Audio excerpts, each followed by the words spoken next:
Mixing alcohol and Cialis. It is actually different than mixing Viagra and alcohol.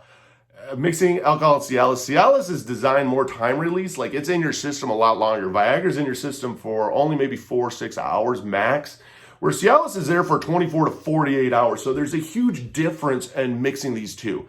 My name is Eric. If you're new to my channel, it's all about mental health, mental illness, suicide awareness, sobriety, just making sure that nobody goes it alone in life. I'm not a therapist. I'm not a doctor. I'm not a counselor.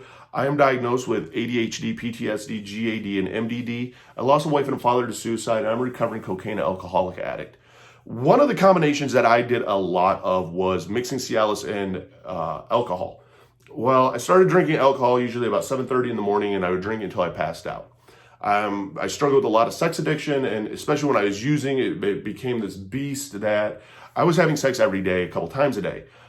Well, when you drink enough alcohol or you do enough coke, you're like this. You ain't getting hard. So you're going to try and experiment out there to find out what's going to fucking help you. Well, I took Viagra for a while, but then I found Cialis because why? I don't have to take Cialis quite as often. I can take it every other day and it will be in my system.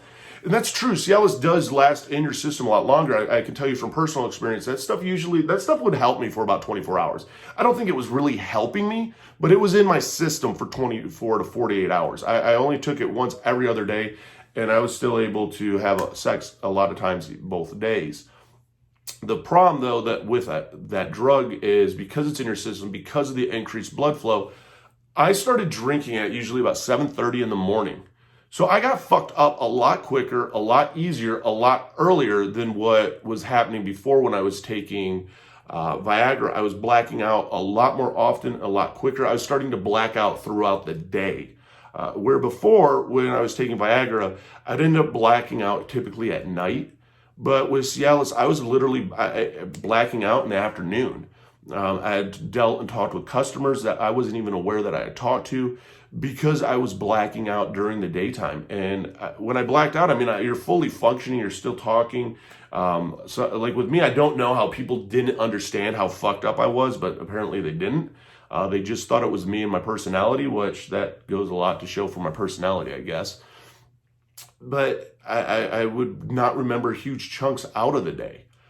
So mixing these two, it hit you that much harder, especially because alcohol is a depressant. I would get depressed a lot quicker, a lot easier, and I would stay depressed a lot longer. It was an emotional roller coaster that it put me on, and it was more intense and a lot longer lasting. I was very down on myself. I would try to bring others down to my level.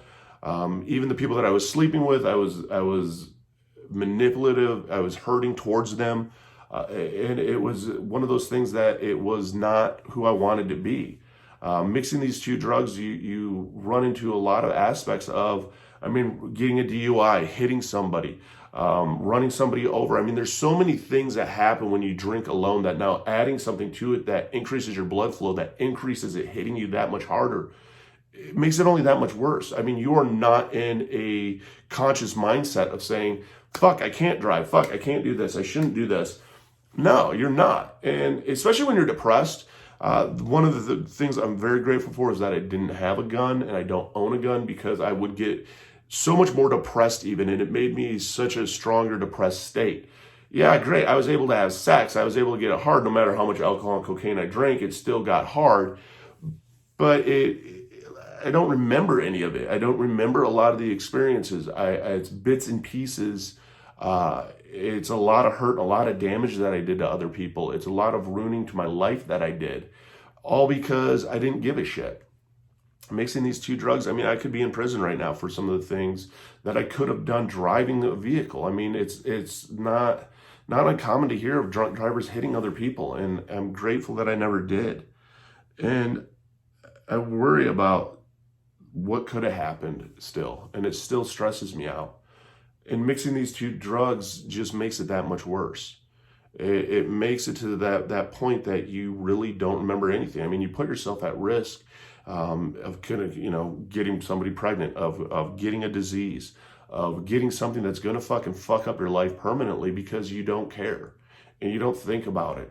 All you're thinking about at that moment is what's on your mind. And like with me, it was sex, and it was damaging and it was hurtful.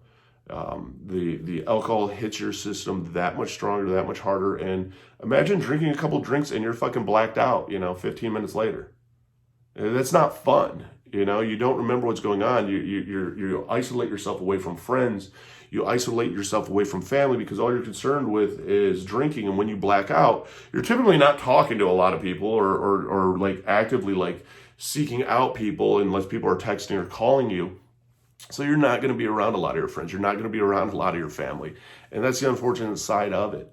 So if you are struggling out there, I was struggling out there mixing these two drugs. It's gonna make it even harder. It's gonna make it harder to quit. The alcohol is gonna hit you that much harder, and it's gonna fuck you up. It's gonna fuck you up good, and that's the unfortunate side of it. But if you're struggling out there, thankfully there is help. NA and AA are great resources out there. I even have the links down below. If you're new to my channel, feel free to hit that like and subscribe button. I do share a lot of personal experiences of what I've went through and what I've struggled with.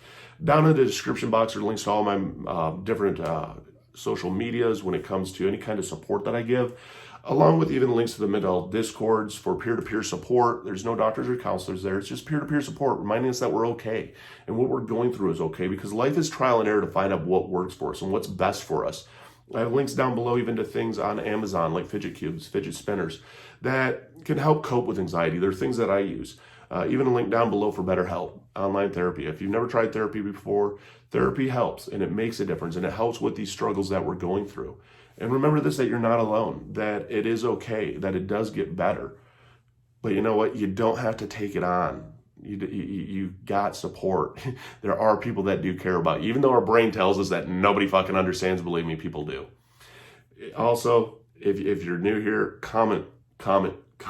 I love to read comments. I love to see the comments because the more that we comment, the more that we start that trial and error together, the more that we hear what other people have been through, and the more that it helps us because you know what? It's trial and error, especially for somebody who's new starting out to it. And remember, you're a BAMF. You're a badass motherfucker. You've made it through 100% of your worst days to make it through 2 today. And that's how awesome you are. Hit that like and subscribe button. Let's do this.